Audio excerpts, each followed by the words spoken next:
तुम उसी तरह तोते के रूप में भटको। नहीं नहीं, मुझे आजाद करो वरना मैं तुम्हें छोड़ूंगा नहीं। अब तुम मेरा कुछ भी नहीं बिगाड़ सकते। अब तुम जाओ यहाँ से और अब से ऐसे ही घूमो। अब तुम्हें पता चलेगा कि दूसरों को दर्द देने में कैसा महसूस होता है। इसके बाद वह राक्षस वहां से उड़ जाता है। मरचू और उसकी पत्नी सीता दोनों खुश हो जाते हैं। मरचू पहले की तरह काम करने लगता है। वह और उसकी पत्नी दोनों खुशी खुशी जिंदगी गुजारने लगते हैं।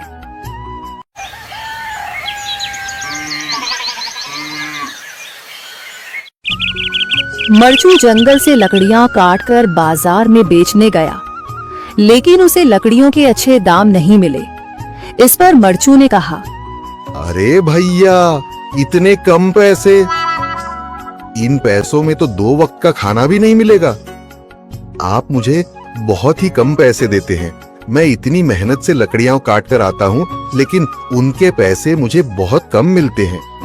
भैया, तुम्हारी लकड़ियां होती ही इतनी कमजोर हैं कि मैं इससे ज्यादा पैसे नहीं दे सकता। तुम्हारी लकड़ियों के बस इतने ही पैसे बनते हैं। अरे भैया, कुछ ज्यादा कर दो ना। वो क्या है ना कि इन पैसों का तो कुछ भी नहीं आता। मैं अपनी जिंदगी कैसे गुजारूंगा? भैया, तुम जाकर अच्छी लकड़ियां लाओ, तभी इन लकड़ियों का अच्छा दाम मिल पाएगा, वरना इन लकड़ियों का तो यही दाम है। ये सुनकर मरचू बहुत ज्यादा परेशान हो गया और पैसे लेकर किराने की दुकान से सामान खरीदकर घर आ गया। घर पहुंचते ही मरचू की पत्नी सीता ने कहा, अरे जी, सामान ले आए आप? हाँ जी, सामान ले आया हूँ। सीता के चेहरे पर खुशी छा जाती है, लेकिन जब उसने सामान देखा, जी, इसमें तो बहुत थोड़ा सामान है। हाँ सीता, मुझे पता है कि यह सामान बहुत थोड़ा है, लेकिन मैं क्या करूं? मेरे पास जितने पैसे थे, मैं उतने का ही सामान लेकर आ गया हूँ। इस तरह हमारा गुजारा कैसे हो पाएगा जी? आपको तो पता ही है कि हम कितनी मुश्किलों से गुजारा करते हैं। हाँ हाँ, मुझे पता है, लेकिन मैं कर भी क्या सकता हूँ? मेरे पास इतने पैसे ही नहीं कि हम एक अच्छी जिंदगी गुजार सकें। इतनी मेहनत कर रहा हूँ, लेकिन फिर भी मेहनत का फल नहीं मिल रहा। इतनी मेहनत से अच्छी लकड़ी काट कर आता हूँ, लेकिन मुनासिब दाम नहीं मिलता। मैं तो बहुत परेशान हूँ। क्या करूँ? कहाँ जाऊँ? अरे जी, आप परेशान न हो, आप कोई और काम देख लें।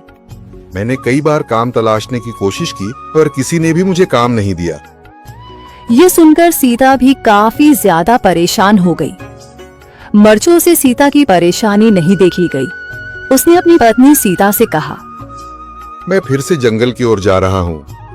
अरे जी, अभी मत जाइए ना, वैसे भी शाम हो रही है। आप कल चले जाइएगा, अभी मत जाइए। ठीक है, अगर तुम रोक रही हो तो मैं नहीं जाता। मैं कल चला जाऊंगा। इसके बाद मरचू गांव में घूमने के लिए चला गया।